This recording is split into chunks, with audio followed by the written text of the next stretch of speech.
اکرام کرنے کی خاص تاکید فرمائی ہے۔ رسول اللہ صلی اللہ علیہ وآلہ وسلم نے فرمایا، جو اللہ اور آخرت کے دن پر ایمان لاتا ہے اسے مہمان کی تکریم کرنی چاہیے اور اس کا حق ادا کرنا چاہیے۔ پوچھا گیا اس کا حق کیا ہے؟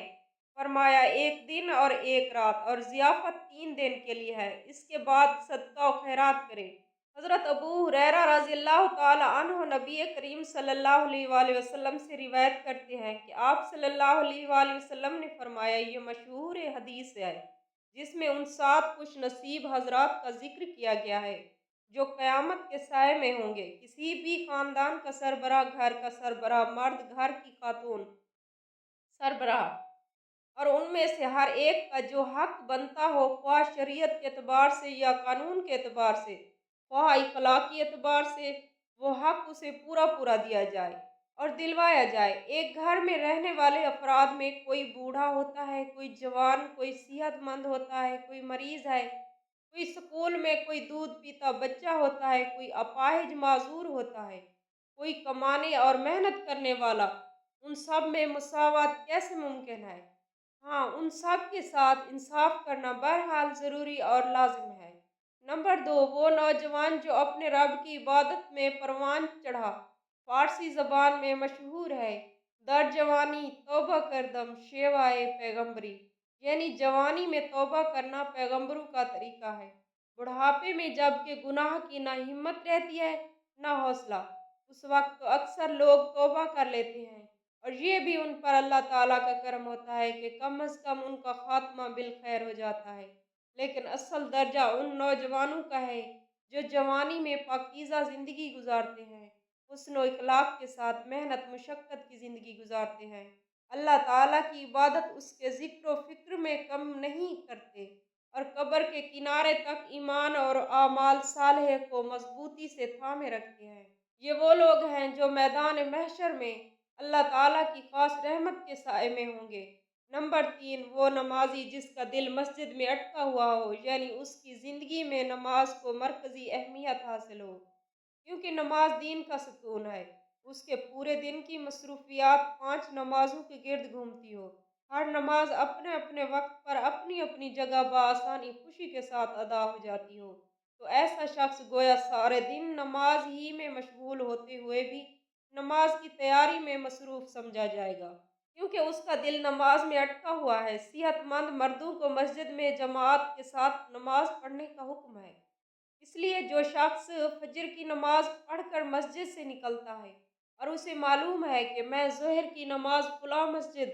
عصر کی نماز فلاں مسجد اور مغرب کی عشاء کی نماز فلاں مسجد میں پڑھوں گا، وہ دنیا کو کوئی بھی جائز کام کر رہا ہو، اسے مسجد کے ساتھ جڑنے، مسجد کے ساتھ دل معلق ہونے کی فضیلت حاصل ہے، اس لیے وہ میدان محشر میں اللہ تعالیٰ کی خاص رحمت کے سائے میں مطمئن ہوگا۔ نمبر 4، 2 آدمی جو صرف اللہ تعالیٰ کی رضا کے لیے ایک دوسرے کے ساتھ جمع ہوتے اور اللہ تعالیٰ کی رضا کی خاطر اسباب اور مختلف مقاصد ہوتے۔ حدیث شریف میں صرف جمع ہونے کے ذکر نہیں کیا گیا بلکہ جدا ہونے کو بھی ذکر کیا گیا ہے۔ دونوں اللہ تعالیٰ کے لیے جمع ہوتے اور اللہ تعالیٰ ہی کے لیے علیحدہ ہو جاتے تھے۔ معلوم ہوا کہ بعض اوقات علیحدہ ہو جانا بھی صرف اللہ تعالیٰ کی رضا کے لیے ہوتا ہے، تو وہ بھی باعث اجر و ثواب ہے، خاص طور پر جب جمع ہونے یا اجتماع کے طویل ہونے سے اجنبی کو الجھن، تکلیف یا پریشانی کا خیال ہو تو اس وقت جمع ہونا یا اجتماع کو جاری رکھنا ثواب نہیں بلکہ اللہ تعالیٰ کی رضا کی خاطر ایک دوسرے سے علیحدہ ہو جانا باعث اجر و ثواب ہے۔ نمبر 5، وہ شخص جس مرتبے والی خوبصورت عورت نے گناہ کی دعوت دی، اس نے کہا کہ میں اللہ سے ڈرتا ہوں۔ عورت خوبصورت ہو، مرتبے والی ہو اور دعوت بھی دے رہی ہو تو مرد کے لیے انکار کرنا بہت مشکل ہے، مگر اس شخص نے اللہ تعالیٰ کی محبت و خشیت میں دعوت قبول کرنے سے انکار کر دیا اور کہا میں اللہ سے ڈرتا ہوں، میں یہ حرام دعوت قبول نہیں کر سکتا، تو مقربان بارگاہ خداوندی میں سے ہوگا۔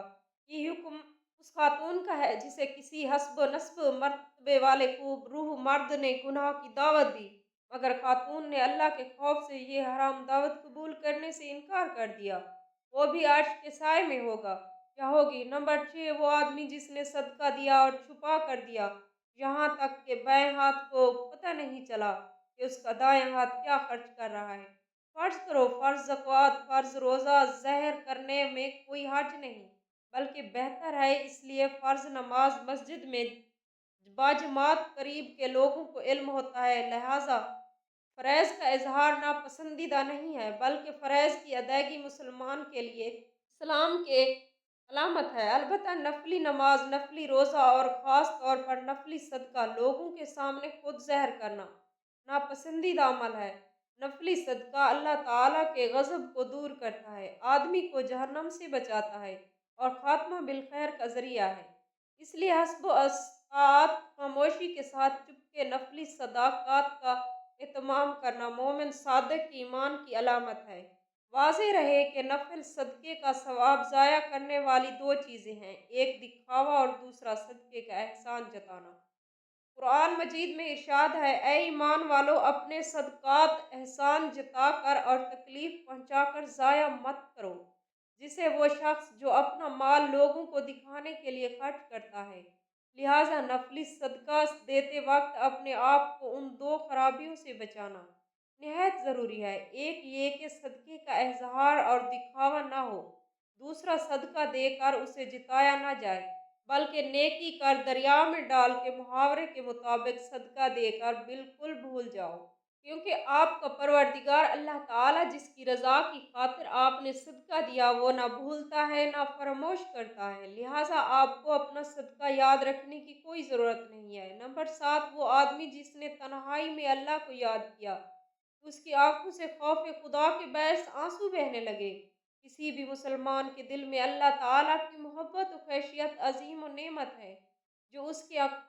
کمال ایمان کی علامت ہے۔ مجمع میں اللہ تعالیٰ کے ذکر پر آنکھوں میں آنسو کا آ جانا بھی رحمت ہے، لیکن اس میں ریا یعنی دکھاوے کا قوی امکان ہے،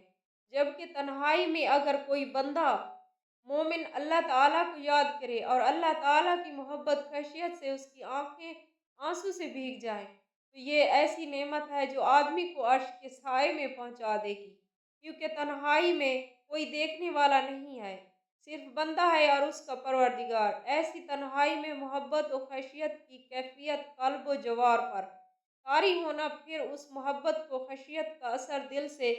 نکل کر آنکھوں تک آ جانا، مومن کی رگ رگ میں اللہ تعالیٰ کی محبت سریت کر جائے کی علامت ہے۔ سچی محبت تو وہی ہے جو صرف محب اور محبوب کے درمیان ہو، نہ ہو کہ ممبروں، محراب اور سڑکوں بازاروں میں اس کا اظہار کیا جا رہا ہو۔ اللہ تعالیٰ ہمیں دین کی مکمل سمجھ نصیب فرمائے اور ہمارا خاتمہ ایمان پر فرمائے، اور ہمارے فلسطینی مسلمان بہن بھائیوں کو اللہ تعالیٰ اپنے حفظ و امان میں رکھے اور انہیں علیحدہ سلطنت نصیب عطا